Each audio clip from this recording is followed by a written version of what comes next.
12 जनवरी 2018 को न केवल न्यायपालिका बल्कि पूरा देश तब हिल गया था जब पहली बार सुप्रीम कोर्ट के 4 जजों ने सीजेआई के खिलाफ ही प्रेस कॉन्फ्रेंस की थी, जिसमें तत्कालीन सीजेआई दीपक मिश्रा पर मनमानी का आरोप लगाया गया था।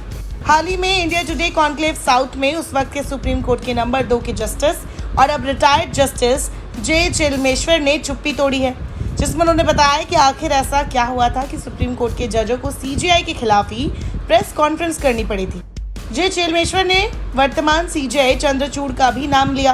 उन्होंने बताया कि प्रेस कॉन्फ्रेंस के बाद इन हाउस मीटिंग हुई थी, जिसमें उस वक्त के सुप्रीम कोर्ट के जस्टिस और वर्तमान सीजेआई चंद्रचूड़ भी हिस्सा रहे थे। इंडिया टुडे कॉन्क्लेव में रिटायर्ड जस्टिस जे चिलमेश्वर ने बताया कि प्रेस कॉन्फ्रेंस करने की कई वजह थी, जिनमें एक हाईकोर्ट के जज के खिलाफ तत्कालीन चीफ जस्टिस दीपक मिश्रा की इंक्वायरी के अपने ही स्तर पर आदेश दिया जाना था। उन्होंने बताया कि इस बारे में सीजेआई के बाद 2 नंबर के जस्टिस चिलमेश्वर थे, लेकिन इस मामले के बारे में उन्हें अवगत नहीं कराया गया था।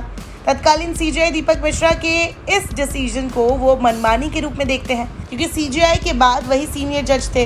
रिटायर्ड जस्टिस चिलमेश्वर ने पीएम और सीएम का उदाहरण देते हुए कहा कि आप ही सोचिए, अगर इन दोनों पदों पर बैठे लोग व्यक्तिगत डिसीजन ले लेंगे तो क्या आप इससे सहमत होंगे। फिर उन्होंने सवाल भी किया कि क्या हम ऐसे देश में रहने को तैयार हैं। रिटायर्ड जस्टिस जे चिलमेश्वर ने प्रेस कॉन्फ्रेंस करने की दूसरी वजह को बताते हुए कहा कि इसके पीछे कोई एजेंडा नहीं था, ये तो बस सुप्रीम कोर्ट की अनियमितताओं की तरफ ध्यान दिलाना था, क्योंकि उन लोगों को लग रहा था कि कई जगहों पर सुधार की जरूरत है।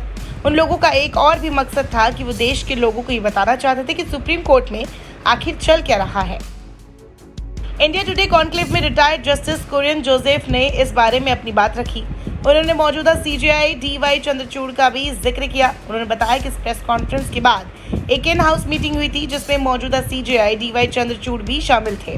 उस बैठक में इस बात पर चर्चा हुई थी कि आने वाले दिनों में ऐसी परिस्थितियों से किस तरीके से बचा जा सकता है। इस विषय पर मौजूदा सीजेआई ने भी कई सुझाव दिए थे। हालांकि रिटायर्ड जस्टिस कुरियन जोसेफ ने अपनी चिंता भी जाहिर की कि उस प्रेस कॉन्फ्रेंस के बाद कोई बदलाव नहीं आया है। बता दें, 2018 में इस ऐतिहासिक प्रेस कॉन्फ्रेंस में जस्टिस जे चिलमेश्वर, कुरियन जोसेफ, जस्टिस रंजन गोगोई और जस्टिस मदन लोकुर शामिल थे।